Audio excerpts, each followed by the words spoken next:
আসসালামু আলাইকুম প্রিয় শিক্ষার্থীরা, আশা করি আপনারা সবাই ভালো আছেন। আমরা আজকের ক্লাসটা যেহেতু শুরু করতে যাচ্ছি, তার আগে আমি সবাইকে বলবো প্লিজ আমি এই চ্যাপ্টার উপর যে একটা প্রথম ক্লাস করে আসছি এটা অবশ্যই দেখে আপনারা এখানে আসবেন, না হয় এই ম্যাথগুলো বুঝতে আপনার একটু অসুবিধা হবে। আমি যখন আপনাদের ক্লাস নিয়েছিলাম প্রথম ক্লাসে, তখন আমি একটা কনসেপ্ট নিয়ে ডিসকাস করেছিলাম, এটা হচ্ছে কি হেল্ড টু ম্যাচিউরিটি সিকিউরিটিস।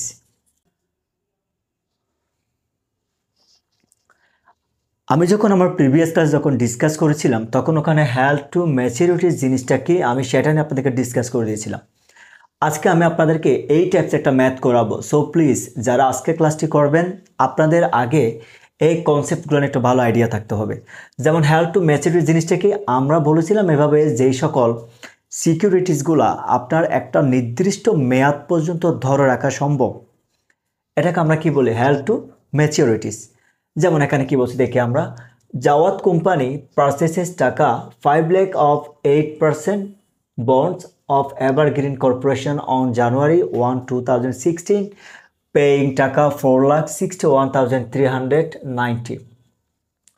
দেখেন স্যার, জাওয়াত কোম্পানি 5 লক্ষ টাকার একটা বন্ড সে কিনছে কত টাকায়? 4,61,390 টাকায়। ফাইন। এখন প্রথম একটা কনফিউশন যেটা আপনাদের ক্রিয়েট হতে পারে, আমি একটু সেটাকে ইরেজ করি। এরকম বন্ডের ক্ষেত্রে অ্যাকসেপ্ট ইকুইটি শেয়ার, আবার বলছি অ্যাকসেপ্ট ইকুইটি শেয়ার ছাড়া যদি কখনো শেয়ার, বন্ড, ডিবেঞ্চার এগুলো যদি কখনো আপনি মূল্যায়ন করেন বা যেটা পারচেজ ভ্যালু যদি কখনো এখানে লিখতে যান, সবসময় অ্যামortized ভ্যালুটার উপর হবে।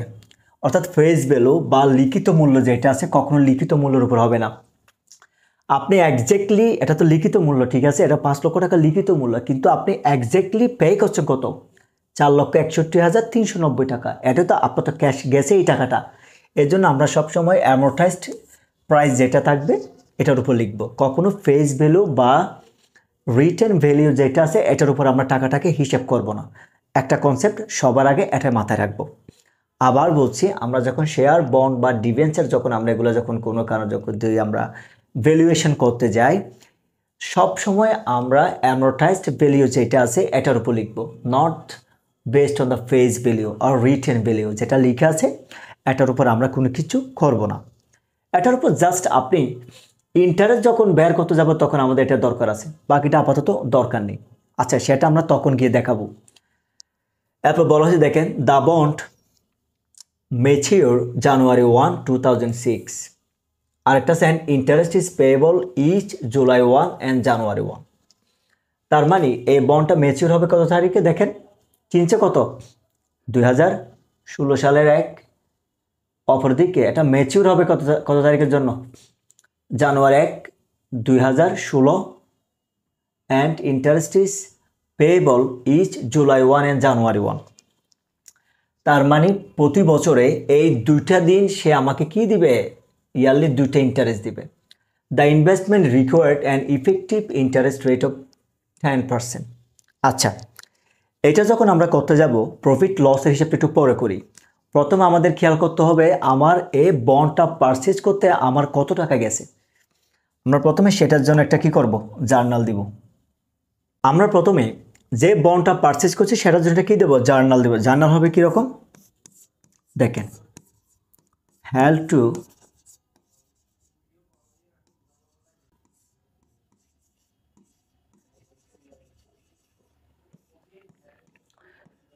টু ম্যাচিউরিটি শেয়ারস ডেবিট, কারণ আমার কাছে এই জিনিস আসে। অপরদিকে এটার এগেনস্ট আমার থেকে কি চলে আসছে দেখেন তো, ক্যাশ অ্যাকাউন্ট ক্রেডিট।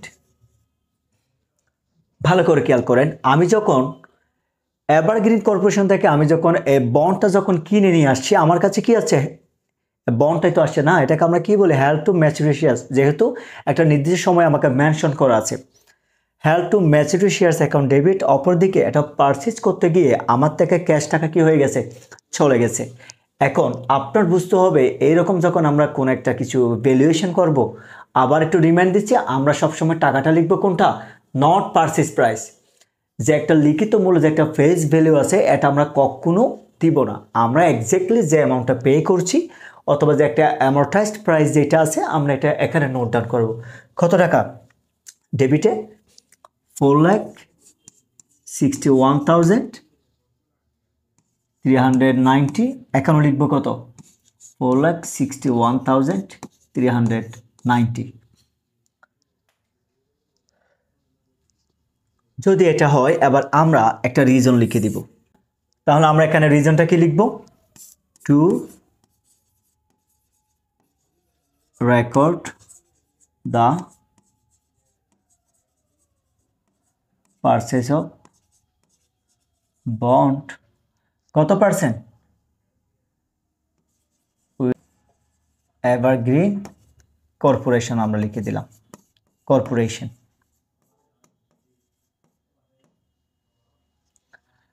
তাহলে আমরা জার্নালটা কি করলাম, held to maturity shares debit, অপরদিকে আমার থেকে যেহেতু ক্যাশ টাকা চলে গেছে ক্যাশ অ্যাকাউন্টকে কি করলাম, ক্রেডিট করলাম।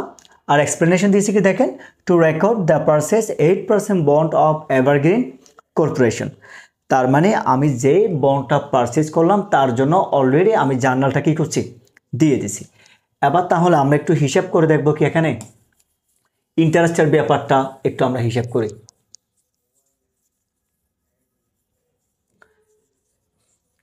দেখেন আপনাকে যে ইন্টারেস্টটা দিবে, ইন্টারেস্টটা কি বলছে আপনাকে, প্রতি জুলাইয়ের 1 তারিখ যদি আমাদেরকে যদি ইন্টারেস্টটা দিয়ে দেয়, ইনিশিয়াল ক্ষেত্রে এখানে প্রথম যে একটা ইন্টারেস্ট আছে এটাকে আমরা পাওয়া হিসাবে কনসিডার করা হয়, মানে পেয়ে গেছি মানে সাথে দিয়ে দেয় এরকম কনসিডার করা হয়। আর যেটা পরবর্তী হবে এটাকে আমাদের রিসিভেবল হিসাবে দেখাতে হয়, মানে এটা আমরা এখনো পাই না কিন্তু সেম অ্যামাউন্টের টাকাটা যেহেতু পার্সেন্টেজটা আমাদের ফিক্সড করা আছে এটা আমরা ফিউচারে কি পাবো, এটা আমরা এক্সপেক্ট করছি। তাহলে প্রথমে জুলাইয়ের 1 তারিখটা দেখি। এখন আপনি যদি তাহলে জুলাইয়ের 1 তারিখ দেখে আমরা এক্স্যাক্টলি কত টাকা পাই, তাই না? এখন এইটা করার আগে আমার প্রফিটটা কত সেটা তো আমার দেখতে হবে না। প্রথমে আমরা সেটা দেখি, ভালো করে খেয়াল করেন।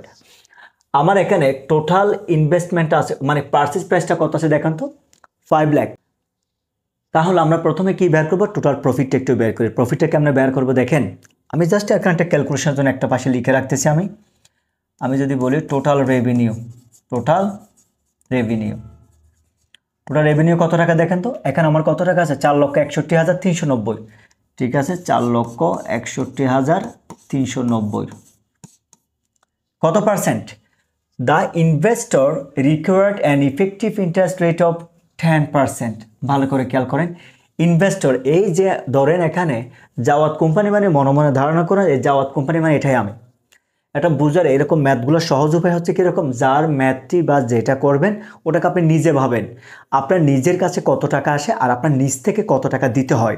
আপনি জাস্ট এই কনসেপ্টটাকে মাথায় ঢুকিয়ে নেন। অ্যাকাউন্টিংয়ের ম্যাথগুলো করা খুবই ইজি যখন সেটাকে আপনি নিজের ভেবে করবেন। তাহলে দেখেন জাওয়াত কোম্পানি, মনে করেন আমি জাওয়াত, তাহলে আমার এক্সপেক্টেড ইনকাম রেটটা কত, 10%। ইনভেস্টর এটা যখন ডিমান্ড করছে তাহলে আমার হিসাবে 10% যদি হয়, কিন্তু এটা তো পুরো ইয়ারলি বলা হয় নাই। দেখেন তো ইয়ারে কয়বার, দুইবার হলে কত হয়, সেমি অ্যানুয়ালি, তার মানে 6 মাস পর 6 মাস পর যদি হয় আপনি এটাকে দুইভাবে করতে পারেন স্যার। আপনি চাইলে 12/6 দিতে পারেন অথবা হাফ দিতে পারেন, অর্থাৎ আপনি শুধুমাত্র এরকম হাফ দিতে পারেন, আপনার কাছে কিন্তু সেম অ্যান্সারই আসবে, তাহলে কত হয় একটু আমরা দেখি।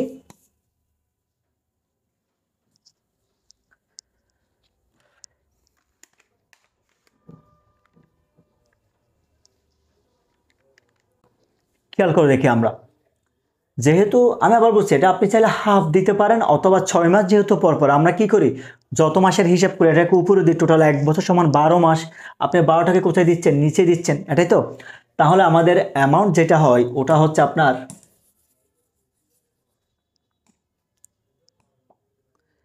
23,069.5। তার মানে যেহেতু 5 আছে আমি এটাকে 23,000 কত দিব, 70 দিব। ভালো করে খেয়াল করেন, তাহলে আমার হচ্ছে 23,070 টোটাল ইনকাম। এখন এক্সপেক্টেড ইনকাম যদি আমার এটা হয়ে থাকে, আমার এক্স্যাক্ট একটু কত হয় দেখি আমি। আমার এখানে কত আছে দেখেন তো, 5 লাখ ইন্টু 8%,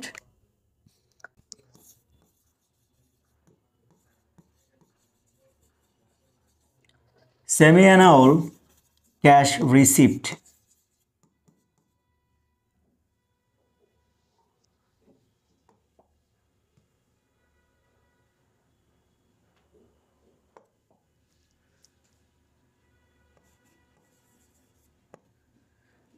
এটা আমি আপনাদেরকে বোঝার সুবিধাতে দেখাই দিই।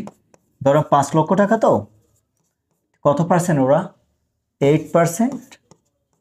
ঠিক আগের মতো 6/12 যদি হয়, তাহলে আমার হাতে টাকাটা আসে কত? 20,000 টাকা। এবার জিনিসটা খেয়াল করেন, investor required and effective interest rate of টাকা 10%। আমি এটা কেন কিনছি? আমি কিনছি এটা ভেবে এখন যেটা 8% আছে, এটা তার মানে শেয়ার মার্কেটে এটা বেড়ে কত পার্সেন্ট হতে পারে? 10% হতে পারে। হিসাব অনুসারে 10% হলে কত হয়? 23,070 টাকা। কিন্তু এক্স্যাক্টলি আমি ক্যাশ রিসিপ্ট করছি কত টাকা দেখেন তো? 20,000 টাকা। এই বাকি যে অ্যামাউন্টটা শর্ট থাকে, তাহলে আমরা একটু মাইনাস করি। 23,070 মাইনাস কত? 20,000। তাহলে 3,000 কত টাকা? 70 টাকা না? এটাকে বলা হয় অ্যামortization। দেখেন স্যার, তার মানে ব্যবসা হিসেবে যেটা হয়, এই যে আপনার এক্সপেক্টেড 23,070, কিন্তু পেয়েছেন এক্স্যাক্টলি কত? 20,000। তাহলে আর কত? 3,000। এটাকে বলে অ্যামortization কস্ট। এই জিনিসটা কি?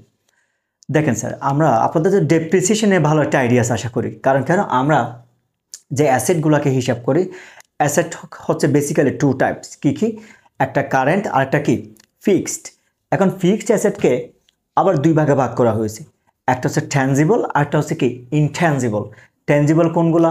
এই যে ফার্নিচার বলি আমরা, মেশিনারি বলি, রাইট, বিল্ডিং বলি। এই যে ফিক্সড অ্যাসেটের উপর যে একটা ভ্যালিউ কমে যায়, এটাকে আমরা কি বলি? ডেপ্রিসিয়েশন বলি। ঠিক সেমভাবে এইরকম ইনটেনজিবল অ্যাসেট যেগুলো আছে, এগুলোর ক্ষেত্রে যে ভ্যালিউটা কমে যায়, এটাকে বলা হয় কি? অ্যামortization কস্ট। এটা একজন ইনভেস্টরের জন্য সব সময় কস্ট হিসাবে কি করা হয়? কাউন্ট করা হয়। তাহলে খেয়াল করেন, আপনার টোটাল রেভিনিউ আপনি এক্স্যাক্টলি পেয়েছেন কত স্যার? ক্যাশ পেয়েছেন কত? 20,000। অ্যামortization কস্ট গেছে কত? তাহলে ক্যাশ যদি পান ডেবিট, তাহলে আপনি ক্যাশ অ্যাকাউন্ট কি দেন?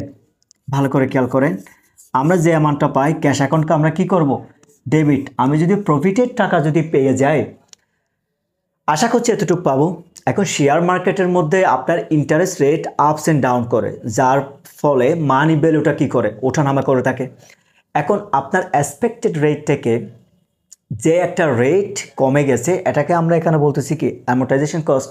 এটা তাহলে আপনার জন্য কি? এক ধরনের ক্ষতি, লস। আপনি এখানে লিখেন। এখন স্যার, আমরা তো এখানে অ্যামortization কস্টটা লিখতে পারি না। এটা যেহেতু কি পারপাসে কমছে দেখেন তো? Held two security shares. ঠিক আপনার এখানে এই জন্য অ্যামortization কস্টের জায়গায় কি লিখতে হবে? Held to maturity shares. Held to maturity shares. এটাও কি হবে? ডেবিট হবে। আবার বলছি, কারণ দেখেন না, আপনারা যখন কোন একটা অ্যাসেটকে অ্যাসেটের উপর যখন ডেপ্রিসিয়েশন চার্জ করে, তখন আপনারা কি করেন? Depreciation account debit. আর আগে আমরা ওল্ড নিয়মে কি করতাম? ধরেন আমি যদি বলি ডেপ্রিসিয়েশন অন ফার্নিচার, আপনি কি করতেন? ডেপ্রিসিয়েশন অ্যাকাউন্ট ডেবিট, ফার্নিচার অ্যাকাউন্টকে কি করতেন? আপনি ক্রেডিট করতেন না? কাছাকাছি। মাথার উপর এই অ্যাসেটটাকে আপনি কমিয়ে ফেলেন। ওটা ওই অ্যামortization কস্ট নামে আসলে এখানে হিসাবভুক্ত করা হয় না, কারণ আমার এই ভ্যালুটাকে কমে যায়। তাহলে যাক, তাহলে কত টাকা হবে এখানে? 3,070 টাকা। এখন তাহলে একটু আমরা অ্যামাউন্টগুলো বসে, যেমন ধরেন আমি পেয়েছি কত স্যার? এখানে 20,000 না? তাহলে ডেবিটে কত টাকা বসাচ্ছি? আমি 20,000 টাকা বসাচ্ছি। অপরদিকে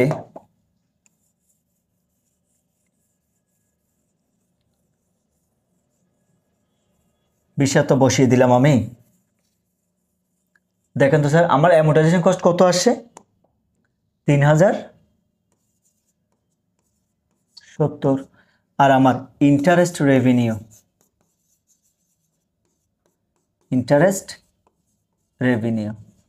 ওই দুটা প্লাস করে কত পেয়েছিলাম আমরা? 23,070 না এখানে উপরে?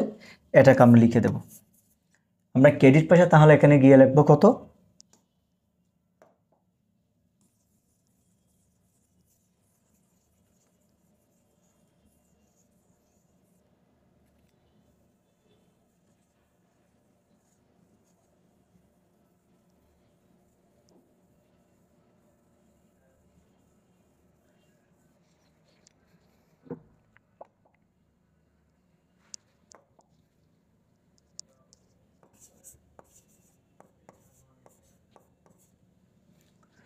আশা করি এতটুকু বুঝতে ইনশাল্লাহ এখন আর কারো কোনো অসুবিধা হবে না। আমি তারপরে আরেকটু জাস্ট সামারাইজ করে দিই।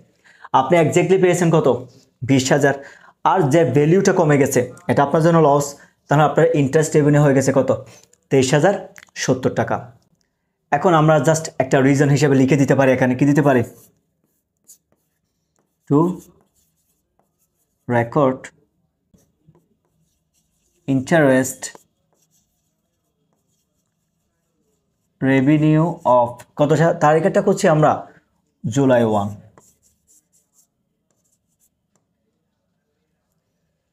যদি এটা হয় তাহলে দেখেন এটা তো ক্যাশ হিসাবে কাউন্ট করলাম, আর যেটা জানুয়ারির 1 তারিখ যেটা হবে এই টাকাটা কি আদৌ আমরা পেয়েছি নাকি ফিউচারে পাবো? তার মানে আমরা যেটা পাবো ওটা আমাদের জন্য কি অ্যাসেট। খেয়াল করেন, ইন্টারেস্ট রেভিনিউ এটা আমার জন্য কি ইউজুয়ালি একটা ইনকাম। এখন ইনকামের টাকা যদি আমি না পেয়ে থাকি, যেটা আমি ভবিষ্যতে পাবো, এটা আমার জন্য কি অ্যাসেট না? কারণ আয় বা লাভের টাকা যদি বকেয়া থাকে, যেটা রিসিভেবল, যেটা আমি ভবিষ্যতে পাবো, ওটা আমার জন্য ইউজুয়ালি কি হয়? অ্যাসেট হয়। তাহলে দেখেন আপনি এখানে কি লিখবেন? ইন্টারেস্ট রিসিভেবল অ্যাকাউন্ট কি লিখবেন আপনি? ডেবিট। এটা জানাটা অবিকল সেম হবে, আপনি এটা জাস্ট ক্যাশ পেয়ে গেছেন বিদে ক্যাশকে ডেবিট করছেন, তো এখানে আপনি জাস্ট লিখবেন কি দেখেন, ইন্টারেস্ট রিসিভেবল। ইন্টারেস্ট রিসিভেবল কি হবে? ডেবিট। ঠিক আগের মতো হেল্ড টু ম্যাচুরিটি শেয়ার্স কি হবে? মনে রাখার উপায়টা খেয়াল করেন আপনি, held to maturity shares debit হবে। অপরদিকে ইন্টারেস্ট রেভিনিউ কি হবে আপনার? ক্রেডিট হবে। ভালো করে খেয়াল করেন, ইন্টারেস্ট রেভিনিউ কি হবে? ক্রেডিট হবে। আচ্ছা, এখন আমরা যে ইন্টারেস্ট রিসিভেবল যেটা বের করব, এটা একটু নিয়ম আছে, আমি জাস্ট একটু আপনাদেরকে এখানে দেখিয়ে দিচ্ছি। এটাকে আমরা বের করবো একটু আমরা দেখি আগে প্রথমে। যেমন আমার এখন ভ্যালুটা কত আছে দেখেন, আমার শেয়ারের প্লাস ছিল কত? বন্ডের 4,61,390, আর আগের সেশনের আমার অ্যামোর্টাইজেশন কস্ট আছে কত? 3,070।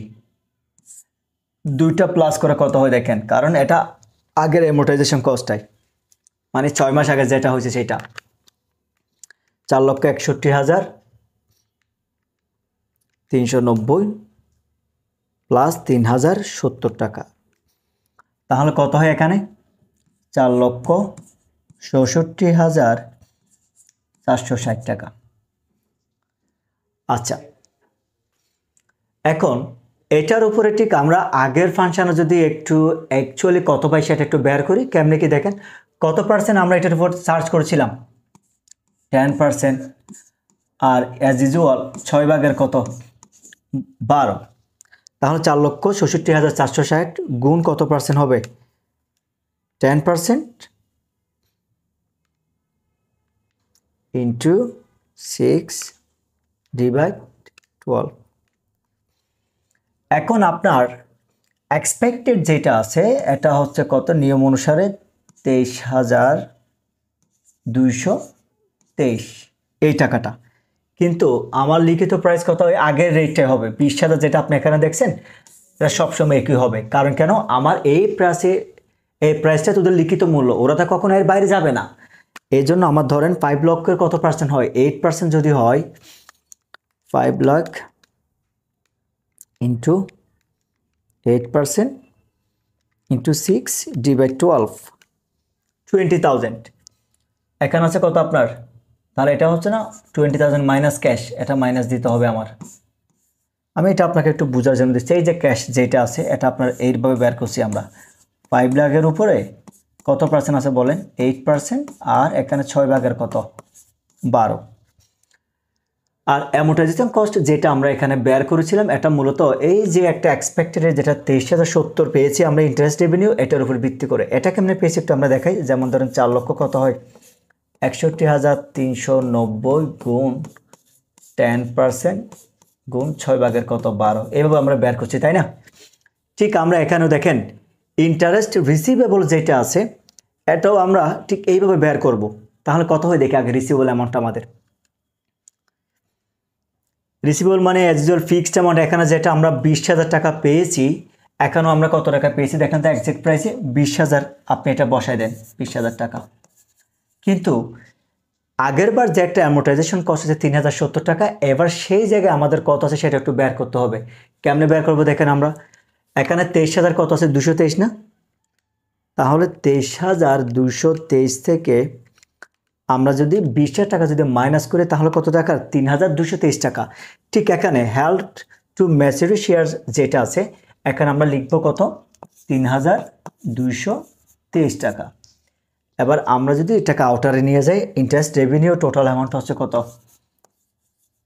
23,223 টাকা। এখন যদি এটা হয়ে যায়, জাস্ট এখানে একটা আপনারা রিজন লিখে দেবেন কীরকম, two record the interest receivable, two record the interest receivable at the end of the period. লাইনটা জাস্ট একটু আপনারা লিখে দেবেন এখানে, আমার এখানে স্পেস নেই আমি লিখতে পারছি না, আপনারা এটাকে জাস্ট লাস্টে করে কি করবেন, লিখে দিবেন। আশা করি এই ম্যাথ ইনশাল্লাহ আপনার কারো কোনো সমস্যা হবে না। তবে এখানে একটা বেসিক টেকনিক মাথায় রাখবেন, যখন আপনি হেল্ড টু ম্যাচিউরিটি শেয়ারসগুলো করতে যাবেন, এখানে এমন হতে পারে ইয়ারলি 3 টাইমস হতে পারে। যদি 3 টাইমস হয়, এই যে একটা অ্যামোর্টাইজেশন কস্ট আমরা যেটা এখানে প্লাস করি, এটা প্রতি বছর যে একটা আপনি ইন্টারেস্ট এখানে বের করবেন, ওটার সাথে সবসময় প্লাস করে বের করবেন। কেমনে দেখেন, আমি তো প্রথমবার এখানে সরাসরি 4,61,000 টাকার উপর কী করছি স্যার, আমি এটার উপর আমি বের করছি, তাই না? দেখেন আপনি, আমি যখন পরের বার যখন বের করছি 3,223 টাকা, এটা আমি বের করছি কীভাবে, 4,61,390, এটার সাথে একটা এখানে অ্যামোর্টাইজেশন কস্ট আছে না 3,070, দুটাকে প্লাস করছি। দুটাকে প্লাস করার পর এই যে একটা আমার এক্সপেক্ট আছে 10%, ওটা দিয়ে বের করার পর রিয়েল যে একটা ইন্টারেস্ট আছে ওটা মাইনাস করার পর যে অ্যামাউন্টটা হয়েছে, এটা হয়েছে আপনার জন্য কি, ওই অ্যামোর্টাইজেশন কস্ট। আশা করি এই ম্যাথের মধ্যে ইনশাল্লাহ কারো কোনো সমস্যা থাকবে না। টিল দেন সবাই ভালো থাকবেন। আসসালামু আলাইকুম রহমতুল্লাহ।